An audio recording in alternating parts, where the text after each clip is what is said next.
to organize such a wonderful event. সম্মানিত উপস্থিতি, বক্তব্যের শুরুতেই আমি শ্রদ্ধাভরে স্মরণ করি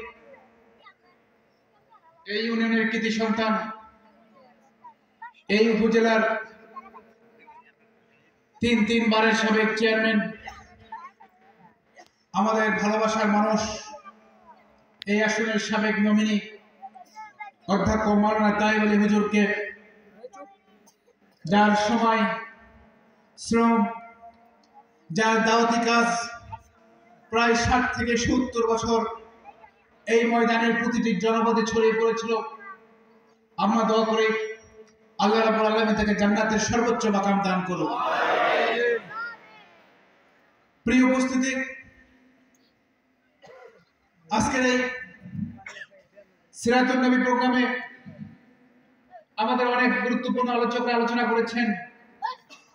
আমার কথা ছিল, আমাকে বলা হয়েছিল এশারের নামাজ শেষ করে আমার বক্তব্য শুরু হবে। তো স্বাভাবিকভাবে এশারের নামাজ শেষ হয়েছে প্রায় 2 ঘন্টা আগে। আপনারা অনেক ক্ষুধার্ত, সেই বিকাল থেকে বসে আছেন, খুব বক্তব্য দীর্ঘায়িত করার সুযোগ নাই। আবার সবাইকে প্রত্যাশা নিয়ে দাঁড়িয়ে আছে ঘন্টার পর ঘন্টা ধরে। সে প্রত্যাশা তো কিছু ফিল আপ করতে হবে, তাই না? সম্মানিত উপস্থিতি, আজকে আমরা যে আন্দোলন করি, আমরা যে সমাবেশ করছি, আমরা যে সংগঠন করছি, আমরা যে রাজনীতি করছি, এটি ভিন্ন কোনো বিষয় নয়। এটি সেই উদ্দেশ্যেই করা যে উদ্দেশ্যে স্বয়ং রাসূল করিম সাল্লাল্লাহু আলাইহি ওয়াসাল্লামকে আল্লাহ রাব্বুল আলামিন দুনিয়াতে পাঠিয়েছিলেন। ওয়াল্লাযী আরসালা রাসূলাহু বিল হুদা ওয়া দীনিল হক লিইয়ুযহিরাহু আলা দ্বীনি কুল্লি।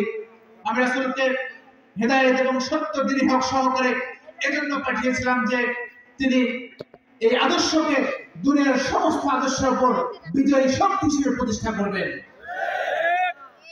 আজকে আমাদের রাজনীতি